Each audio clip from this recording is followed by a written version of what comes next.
నాకు ప్రకాశం జిల్లా అంటే గుర్తుకొచ్చేది ఆంధ్రకేసరి శ్రీ టంగుటూరి ప్రకాశం పంతులు.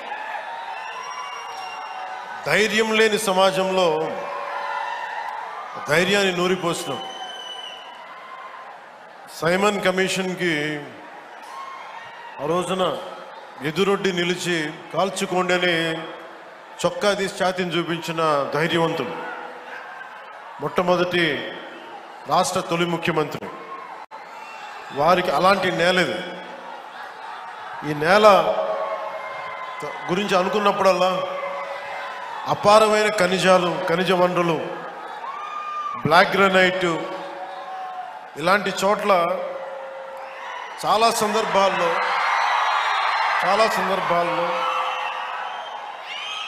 ముఖ్యంగా ఇక్కడున్న యువత, ఈరోజు నేను వచ్చిన సందర్భం జేజేఎం కావచ్చు, కానీ ఇక్కడున్న యువతలో ఉన్న వేదన, కోపం, బాధ, ఆంధ్రప్రదేశ్లోనే మా ప్రకాశం జిల్లా ఇంత నిర్లక్ష్యానికి ఎందుకు గురి కాబడింది, దశాబ్దాలుగా ఉన్న వెలుగొండ ప్రాజెక్టు ఎందుకు చేయలేకపోయారు, పరిశ్రమలు పక్కన పెట్టండి, ఇంత ఉపాధి అవకాశాలు మాకు ఎందుకు కల్పించలేకపోయారు, ఊళ్ళకి ఊళ్ళు ఖాళీ అయిపోతూ ఉన్నాయి, వలసలకి మేము వేరే ప్రాంతాలకు వెళ్ళాల్సి వస్తుంది. ఇలాంటి నేపథ్యంలో మీ ఆవేదన, మీ కష్టం, మీ బాధ బాగా అర్థం చేసుకున్నవాడిని. ఇక్కడ ఉన్నది నేను ఒంగోలు జిల్లాలో ఒక 2 సంవత్సరాలు ఉన్నాను. ఒంగోలు టౌన్లో ఒక 6 నెలలు కనిగిరిలో ఉన్నాం. అప్పటి నుంచి ఇప్పటికి కూడా కేవలం నీటి సమస్య, తాగునీటి సమస్య. ఆ తాగునీటి ముఖ్యంగా కనిగిరిలో పనిచేసేటప్పుడు 6 నెలల్లో ఎందుకు వెళ్ళిపోవాల్సి వచ్చింది అంటే, మోకాళ్ళు వంగిపోతాయి, వెన్నెముక వంగిపోద్ది, ఈ ఫ్లోరైడ్ సమస్య ఉందని చెప్పి మేము ఇక్కడి నుంచి వెళ్ళిపోవాల్సి వచ్చిన పరిస్థితి. అందుకని నాకు ఆ కష్టం అప్పటి నుంచి ఇప్పుడు దాకా నా గుండెలో ఉండిపోయింది. మొట్టమొదటిగా జేజేఎం ఈ మల్టీ విలేజ్ ప్రాజెక్ట్ స్టార్ట్ అవ్వాలి అంటే నా ప్రయారిటీ ముందు మన ప్రకాశం జిల్లాకు కావాలి అని ప్రయారిటీ పెట్టాను.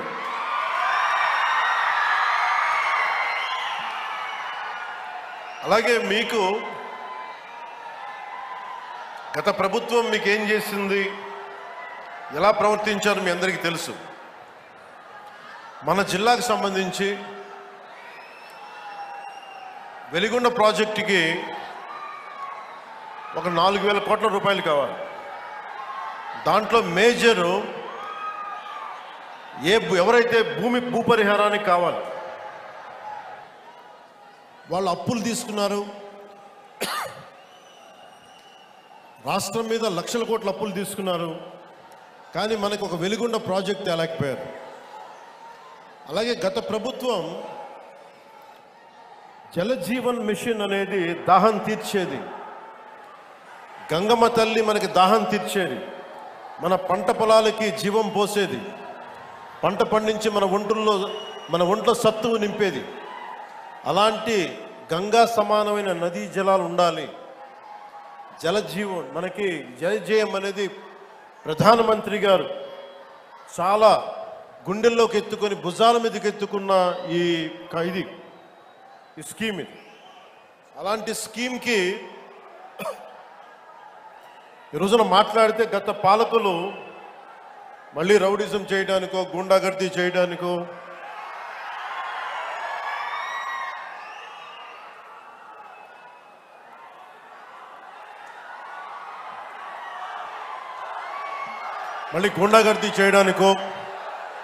రౌడిజం చేయడానికో అలాంటి భావన మళ్ళీ ఉంది. మీకు తెలుసు కదా, రౌడిజానికి, గుండాగర్దీలకి బయటపడితే మన రాజకీయాలకు వస్తాం, కేసులు పెడతాం, వస్తే 29లో మేము అంతు చూస్తామంటే మీరు రావాలి కదా. మీరు ఎలా వస్తారో మేము చూస్తాం. నాకు వారి మీద వైసీపీ నాయకుల మీద ఈరోజు చెప్తున్నాను, మొదటి నుంచి చెప్తున్నాను, వ్యక్తిగతంగా నాకు ఎవరి మీద కక్ష ఉండదు. మనస్ఫూర్తిగా నా గుండెల మీద ఆత్మసాక్షిగా చెప్తా, నాకు ఎవరి మీద కోపం ఉండదు. కానీ మీరు సగటు మనిషిలో, ఈ దేశంలో ఉన్న సగటు మనిషికి, సగటు మధ్యతరగతి మనిషికి, సగటు రైతుకి, సగటు యువకుడికి, సగటు యువతకి మీరు కనుక భయభ్రాంతుల్ని క్రియేట్ చేస్తే దాన్ని ఎదుర్కొనే కదా ఇక్కడ దాకా వచ్చాం. మీకు 151 సీట్లు వచ్చినప్పుడు కదా, నేను 2 చోట్ల ఓడిపోయినప్పుడు కదా మేము ఎదుర్కొని బలంగా నిలబడింది. అంటే గుండెల్లో ఎంత దమ్ము ఉండాలి, రక్తంలో ఎంత వేడి ఉండాలి మీలాంటి వాళ్ళు తట్టుకోవాలంటే. నాకు తెలిసిన సినిమాల నుంచి వచ్చినవాడిని, సినిమాలో డైలాగులు చెప్పను నేను. కుత్తుకలు కోసేస్తాం, మిడకాయలు కోసేస్తాం అంటే కోయడానికి మేమేమన్నా చొక్కా ఇప్పి చూపిస్తామా?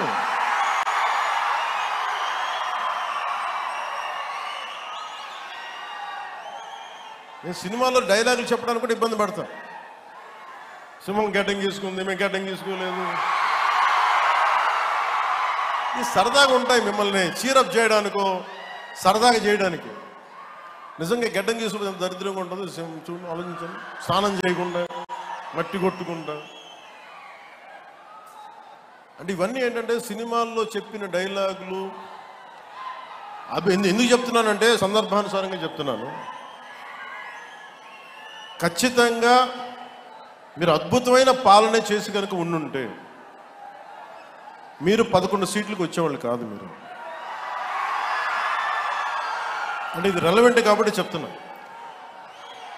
ఇది కక్ష తీర్చుకునే ప్రభుత్వం కాదు. ఇది తప్పులు చేస్తే శిక్షించే ప్రభుత్వం ఇది. అలాంటిది అంటే ఇది ఎందుకు చెప్తున్నానంటే మీకు వినండి మళ్ళీ అరవండి. మీ ఉత్సాహాన్ని కాదండి, మీరు వినండి. అంటే మీరు అరుపులు అరుచుకుంటూ వెళ్ళిపోతున్నారు, వాళ్ళు ఏమో బెదిరిస్తా ఉన్నారు, కోస్తామంటున్నారు. మళ్ళీ మీ ఎర్ర జెండా శక్తి తెలియదు వాళ్ళకి. మీ గుండెల్లో ఉన్న ఆ వేడి రక్తం గురించి తెలియదు వాళ్ళకి. అంటే కడుపు కాలి ఉన్నవాడికి కష్టపడి పనిచేద్దాం అనుకున్నా మళ్ళీ తిరిగి కోపం తెప్పించుకోండి. పని చేసుకుని తల ఉంచుకొని పని చేసుకుంటూ వెళ్ళిపోతున్నాం.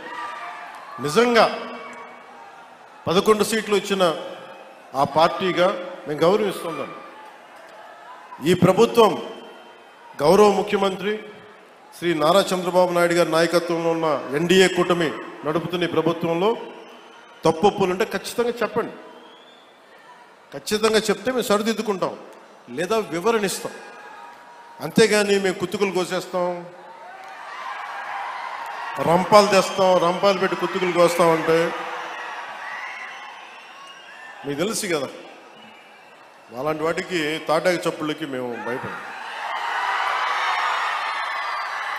సో జల్ జీవన్ మిషన్కి 2019 నుంచి 2024కి నరేంద్ర మోదీ గారి ఆధ్వర్యంలో నాయకత్వంలో ఉన్న కేంద్ర ప్రభుత్వం మన రాష్ట్రానికి 26,000 కోట్ల రూపాయలు శాంక్షన్ చేసింది, మనకి ఖర్చు పెట్టమని.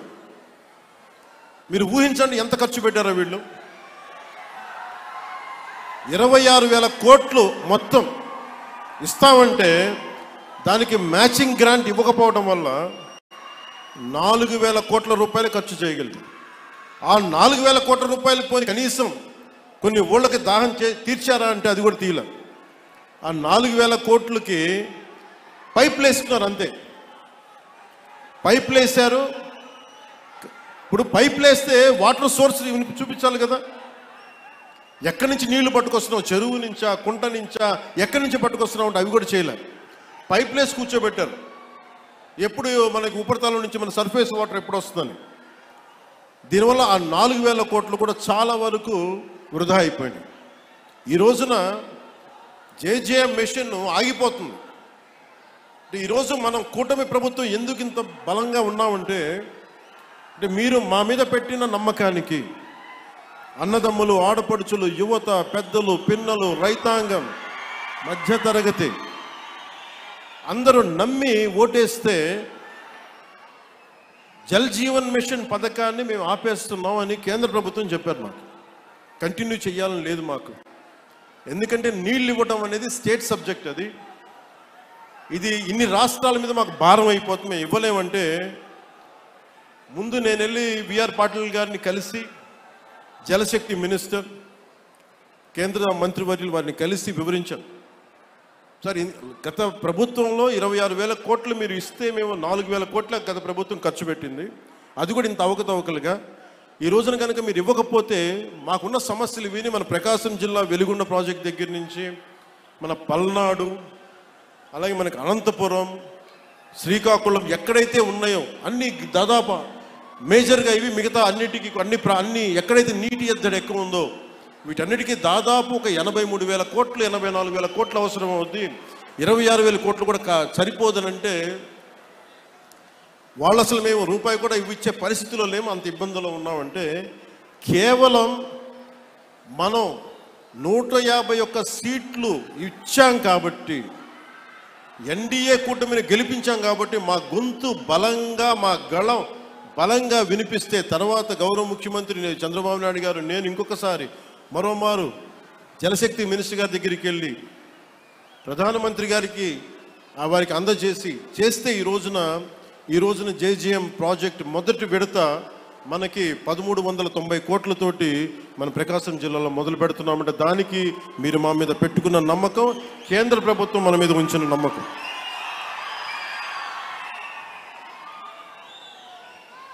ఇక్కడ దీనివల్ల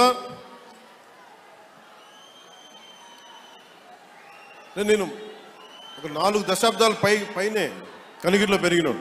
4 దశాబ్దాల క్రితం మొట్టమొదటిసారి స్వాతంత్రం వచ్చాక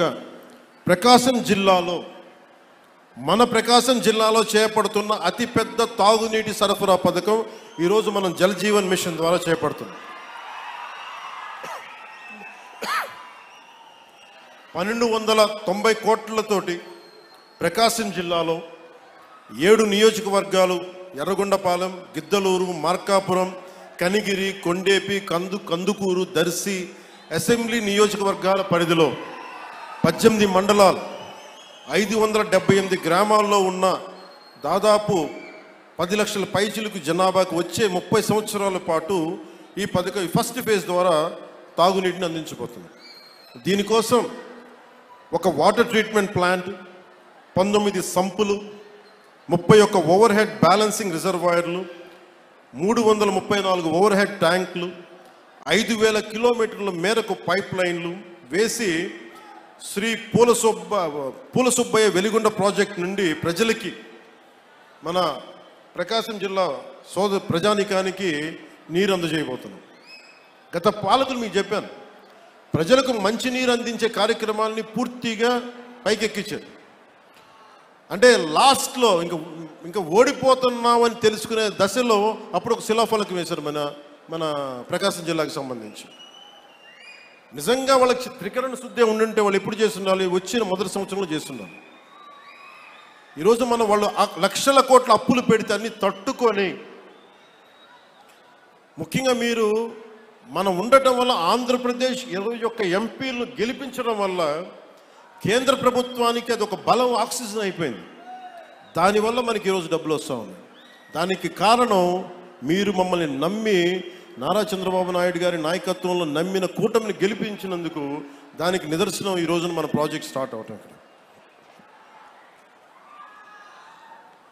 గత ప్రభుత్వం 5 సంవత్సరాల ఎలాంటి మంచినీటి పథకం మొదలు పెట్టలేదు.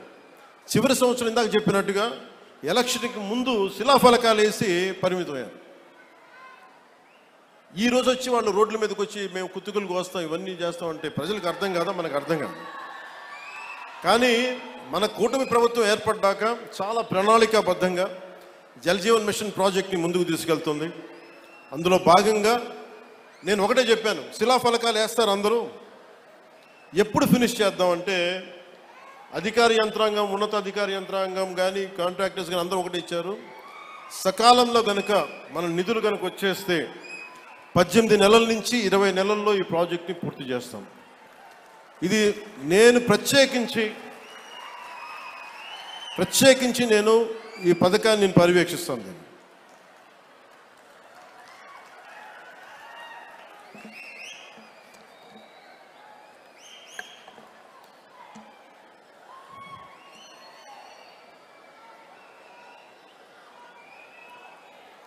అలాగే మార్కాపురం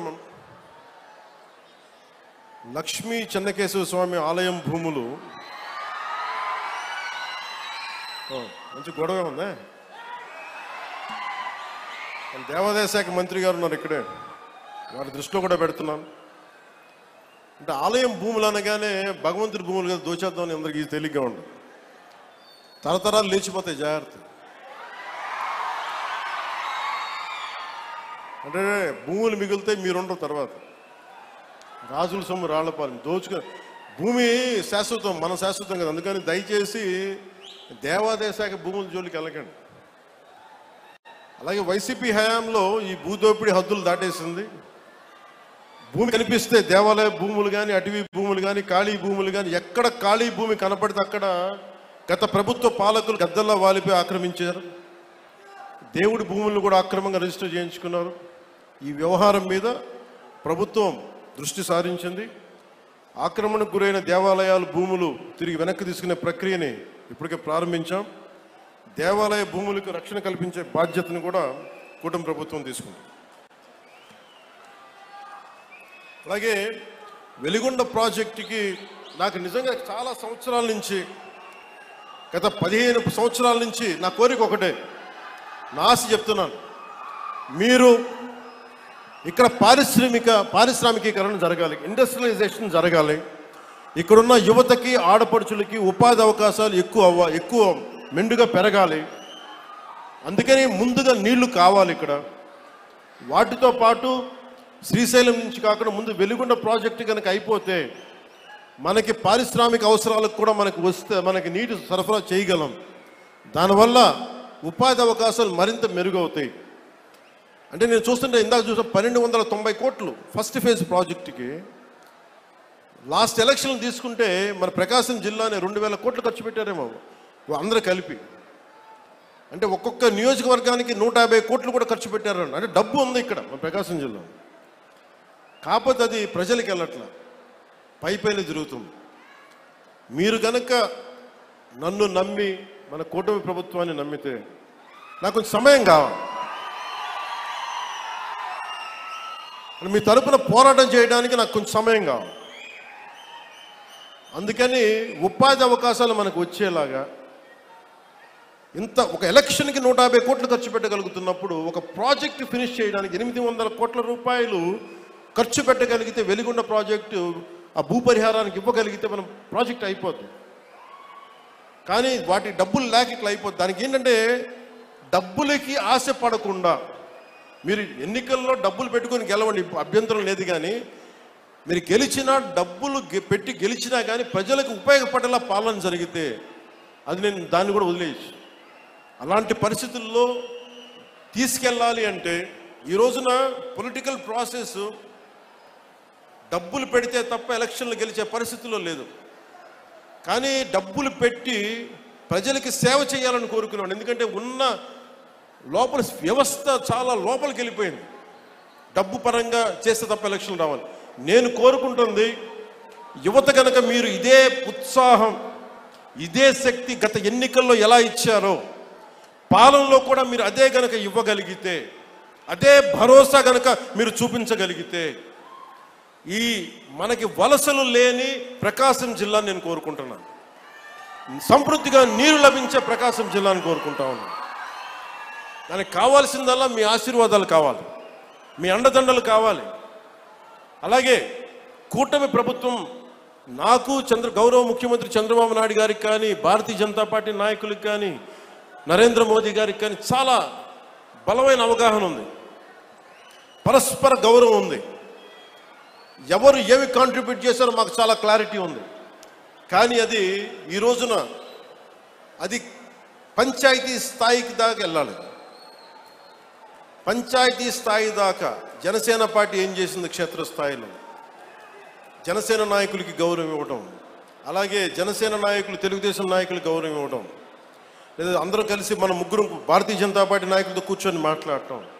సమస్యలు వస్తాయి, ఒక్కోసారి ఇబ్బందులు ఉంటాయి, కానీ వాటిని అధిగమించి ముందుకెళ్ళటమే మన లీడర్షిప్ క్వాలిటీ. అందుకని దయచేసి అందరం, నాకు గౌరవ ముఖ్యమంత్రి నారా చంద్రబాబు నాయుడు గారికి కానీ పదే పదే చెప్తా ఉన్నాం. దేనికి చెప్తున్నానంటే, ఇంకొకళ్ళు వస్తారని భయం లేదు మాకు, వాళ్ళు రారని మాకు తెలుసు. కానీ ఒక పని చేసేటప్పుడు రోజు లాక్కుంటా పీక్కుంటా లాక్కుంటా తిట్టుకుంటా, అంటే ఒక సామెత ఉంటుంది కదా, తల్లిదండ్రులు తిట్టుకుంటా లేస్తే పిల్లలు కొట్టుకుంటా లేస్తారు. అలాగా నాయకులు ఎప్పుడు పరస్పరం తిట్టుకుంటా ఒకళ్ళు పొడుచుకుంటా ఉంటే, వేదిక పైన నాయకులకు కానీ రాష్ట్ర స్థాయిలో ఉన్న నాయకులందరికీ కూడా మా అందరి బాధ్యత, మీరు మా మీద భరోసా పెట్టారు. మీరు లేకపోతే 151 సీట్స్ అవుట్ ఆఫ్ 175 ఎలా వస్తాయి? 94% స్ట్రైకింగ్ రేట్, 93% కూటమికి, జనసేనకి 100% స్ట్రైకింగ్ రేట్. ఇవన్నీ ఎందుకు ఇచ్చారు? నేను పదే పదే సభలు ఇదే చెప్తున్నాను, కూటమికి కూడా ఇదే చెప్తున్నాను, కూటమి నాయకులందరికీ కూడా. దయచేసి దీన్ని ఒకళ్ళు ఎక్కువ ఒకళ్ళు తక్కువ కాదు, అందరం చాలా అవసరం, ఒకళ్ళకొకళ్ళు అందరం చాలా అవసరం. నేను గతంలో కూడా చెప్పాను, గౌరవ ముఖ్యమంత్రి గారిని లాస్ట్ టైము గత ప్రభుత్వం ఆయన జైలు పాలు చేసినప్పుడు కొద్దిమంది జనసేన పార్టీకి సంబంధించిన మద్దతుదారులు ఏదో మాట్లాడితే, తెలుగుదేశం పార్టీని దయచేసి అలా బలహీనంగా చూడకుండా, చాలా బలమైన పార్టీ, దాన్ని గొడవ పెట్టకండి అంత అలా ఇంత నేను గౌరవించాను. అంటే మీకు అడ్వర్సిటీ రివీల్స్ ట్రూ క్యారెక్టర్ అంటాం. ప్రతికూలత పరిస్థితుల్లో మీరేంటి, ప్రతికూల పరిస్థితుల్లో నీ సత్తా ఏంటి, అది కదా. అంటే కష్టాలు ఉన్నప్పుడు నేను ఏం చెప్తున్నానంటే, మేము ఏ రోజు కూడా ఏ పార్టీని తగ్గించలేదు, తెలుగుదేశాన్ని ఏ రోజు తగ్గించలేదు. భారతీయ జనతా పార్టీ నాయకత్వం లేకపోతే, అండదండ లేకపోతే ఈరోజు జేజేఎం రాదు. ఈ రోజున తెలుగుదేశం పార్టీ లేకపోతే, నా గౌరవ ముఖ్యమంత్రి గారు లేకపోతే ఈ ఫైనాన్స్ ఇంత ప్రణాళికాబద్ధంగా చేయలేం. నాకు అనుభవం లేదు, నాకు పోరాటం చేసే శక్తి ఉంది. అంటే ఒక పని చెయ్యాలి అంటే ఇన్ని శక్తులు గుమిగూడాలి. అన్ని వేళ్ళు ఒకలా ఉండవు, కానీ ఏ వేలుకి ఈ బొట్టనేలు తీసేస్తే ఏం చేస్తాం, ఏకల వీళ్ళకి ఏం చేయలేము. సో ఎవరు ఎక్కువ ఎవరు తక్కువ లేదు, మొత్తం కలిస్తేనే పిడికిలి. కూటమి అంటే పిడికిలి, దీన్ని గుర్తుపెట్టుకోండి. అంతేగాని కూర్చోబెట్టి పంచాయతీ స్థాయిలో ఉన్న జనసేన నాయకులు కావచ్చు, తెలుగుదేశం నాయకులు కావచ్చు, భారతీయ జనతా పార్టీ నాయకులు కావచ్చు, మద్దతుదారులు కావచ్చు, చిన్న చిన్న ఇబ్బందులు ఉంటే అందరం పరస్పరం మాట్లాడుకొని ముందుకు తీసుకెళ్దాం. మన ఆబ్జెక్టివ్, మన గోల్ ప్రజలకి న్యాయం చేయటం. ముఖ్యంగా ప్రకాశం జిల్లా దగ్గరికి వచ్చినప్పటికీ దాహం తీర్చటం. మనులు మాణిక్యాలు అడగట్లా, గొంతు తడపమని అడుగుతున్నారు. గొంతు ఎండుకుపోతుంది, పశువులకి నీళ్లు పెట్టుకోలేకపోతున్నాం.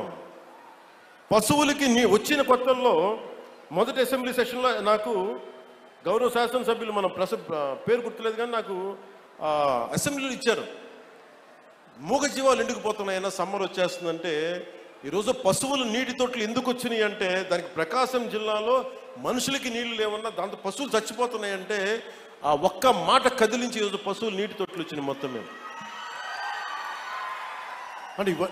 అంటే ఇవన్నీ ఏంటంటే, మేము 15 సంవత్సరాలు స్టెబిలిటీ ఇస్తే తప్ప,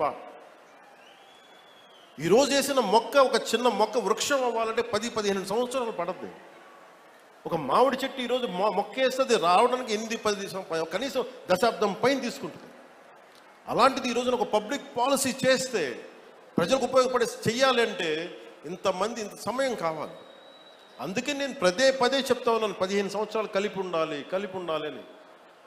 దయచేసి నన్ను అందరూ కూడా అర్థం చేసుకోండి. నేను ఈరోజు మీకు ప్రకాశం జిల్లా మనకి ఈ సభ సాక్షిగా చెప్తున్నాను, నాకు నా పార్టీ సంక్షేమం కంటే కూడా, కూటమి సంక్షేమం కంటే కూడా నాకు నా ప్రజల సంక్షేమం చాలా చాలా ముఖ్యం, చాలా ముఖ్యం నాకు. ఎందుకంటే మాకు అధికారం ఇచ్చింది, మీరు కష్టపడమని ఇచ్చారు, మాకు అధికారం, మీకు నిలబడమని ఇచ్చారు, సమస్యలకి పరిష్కారాలు ఎతకమని ఇచ్చారు, కొట్టుకోమని మీరు ఇవ్వలేదు. ప్రతి ఒక్కరూ మేము తెలుసుకోవాలని. అందుకని బయట అధికారం నుంచి వెళ్ళిపోయిన గత ప్రభుత్వ పాలకులు రెచ్చగొట్టాలని చూస్తారు. వాటికి రెచ్చిపోకండి. యువత కూడా దయచేసి ఇదే విన్నవించుకుంటూ, మాకు ఈ అవకాశాన్ని ఇచ్చిన గౌరవ ప్రధానమంత్రి గారికి ప్రత్యేకించి my heartfelt thanks to Honorable PM Sri Narendra Modi ji, Honorable Union Minister for Jal Shakti Sri C.R. Patil ji, and my heartfelt thanks to Honorable Chief Minister Sri Nara Chandrababu Naidu garu. I'm grateful to you all.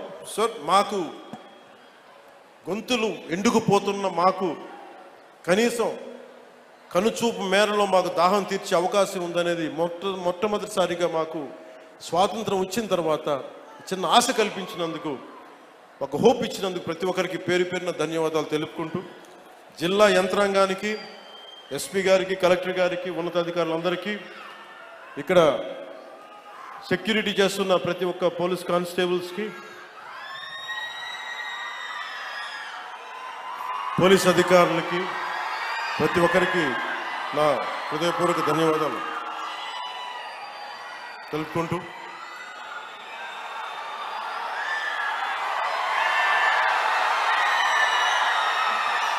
నేను మీకు 2 వాక్యాలు చెప్పి సెలవు తీసుకుంటాను. నాకు నా కుటుంబం కంటే కూడా మీ క్షేమం నాకు చాలా ముఖ్యం. ఈ రాష్ట్ర క్షేమం చాలా ముఖ్యం. ఈ దేశ క్షేమం నాకు చాలా ముఖ్యం. సో మీకోసం ఎల్లప్పుడూ పనిచేస్తాను. కష్టం ఉంటే సాధ్యమైనంత వరకు నా చేతిలో ఉంటే ఖచ్చితంగా తీర్చేస్తాను. కొన్నిసార్లు నిధుల లేమి వల్ల, నిధులు సరైన సకాలంలో రాకపోవడం వల్ల డిలే అవ్వచ్చేమో, కానీ చేయడం అడుగు పక్క. సో మీ అందరికీ మరోమారు ధన్యవాదాలు తెలుపుకుంటూ, అంటే ఉదాహరణకి బాలినేని శ్రీనివాస్ గారు ఉన్నారు వేదిక పైన. బాలినేని శ్రీనివాస్ గారు కూడా గతంలో వైసీపీలో చేశారు. అంటే నేను ఎప్పుడు కూడా వ్యక్తిగతంగా ఏ వ్యక్తితో నాకు గొడవలు ఉండవు, నాకు గత ముఖ్యమంత్రితో సహా. కాకపోతే మీరు ప్రజలకి ఇబ్బంది కలిగిస్తే మటుకు అట్లాంటి సమయంలో కూడా బాలినేని గారు నాకు చాలా ఎప్పుడు అండగా నిలబడేవాడు. అంటే చాలా బలంగా మాట్లాడగలిగే వ్యక్తి, ఒక సమస్య పైన అవగాహన ఉన్న వ్యక్తి, అలాగే రాజకీయాన్ని సరిగ్గా ఎలా చేయాలో తెలిసిన వ్యక్తి, కక్ష సాధింపులకు వెళ్లకుండా ఇచ్చిపుచ్చుకునే ధోరణి ఉన్న వ్యక్తి. కాబట్టి వారిని ఈ రోజున జనసేన పార్టీలోకి ఆహ్వానించి మనస్ఫూర్తిగా వారికి కూడా నేను సభాముఖంగా తెలియజేస్తా ఉన్నాను.